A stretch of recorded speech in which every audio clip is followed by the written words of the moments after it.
Hello, I'm Kylie Garcia, and welcome to the NYC Upbeat, your site for positive, inspirational, and hopeful news in New York.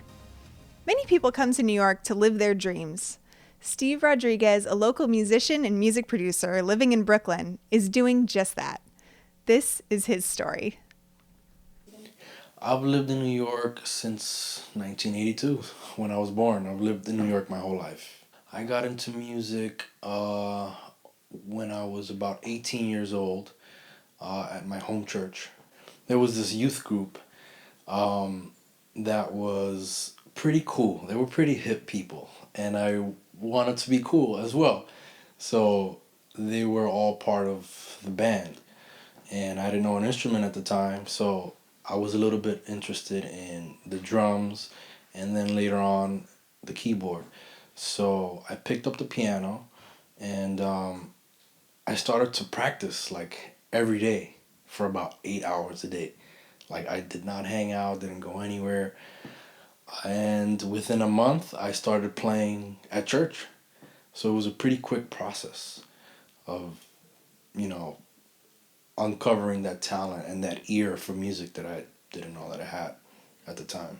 There was a specific moment. I was in my bedroom and I was hearing a song.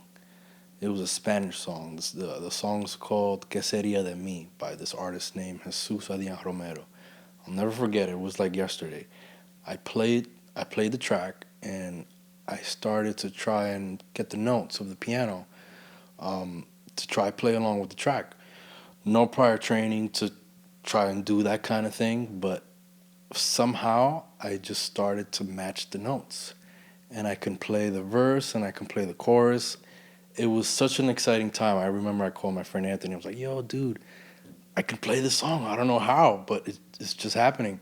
So that's when I discovered that I had an ear for music, and it just clicked, and I was just hooked since then.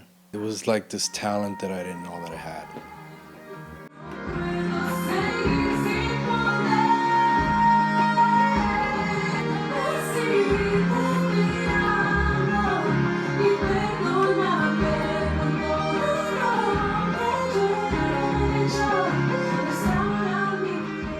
Usually, someone doesn't go into college for music with 2 years experience playing piano, but I studied with this teacher called Jenny Mitchell. She's from Canada.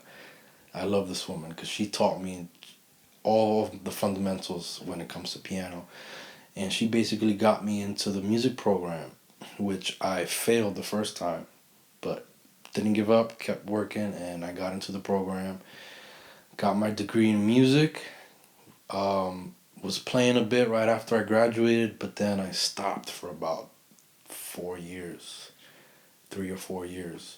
And then I was hanging out with my buddy Cash, who goes to my church, and he kind of motivated me to step up my game in music. And then I got really into practicing a lot and networking, and that has led me into what I'm doing now, which I'm doing more producing, recording, traveling around the world, and doing some really awesome events. I'm I'm kind of like an introverted person, and that's something that's not so good in this industry because you have to network a lot, meet a lot of people, talk, show that you're a cool person so they could want to hang with you and invite you to shows and maybe to play and all that kind of stuff. So it was a challenge to get out there and just make friends, just talk to people because I was very shy. I still am a little bit, but I'm getting out of that every day more and more. And I don't know, one day I just woke up and I said, I'm going to go to shows. I'm going to go talk to people. New York is probably one of the most popular places for a musician to have a career. There's so many things happening here, whether it's in the heart of the city, a little up in the city in Harlem. There's a lot of music venues, a lot of things happening, a lot of concerts, events, and there's a lot of great musicians here in New York. Some of the best musicians in the world are right here in the city. So being around that it's important for me as a musician. When I hear music, I hear colors. I hear emotions. Um, I hear artists speaking through their instruments. So kind of like a combination of all that, it just amazes me that that can be done. That's something that God allowed us as humans to do. So it just fascinates me. It's like this is a journey that it'll never stop. I'm always gonna, learn new things in music, and yeah, I'm just amazed by music every day, and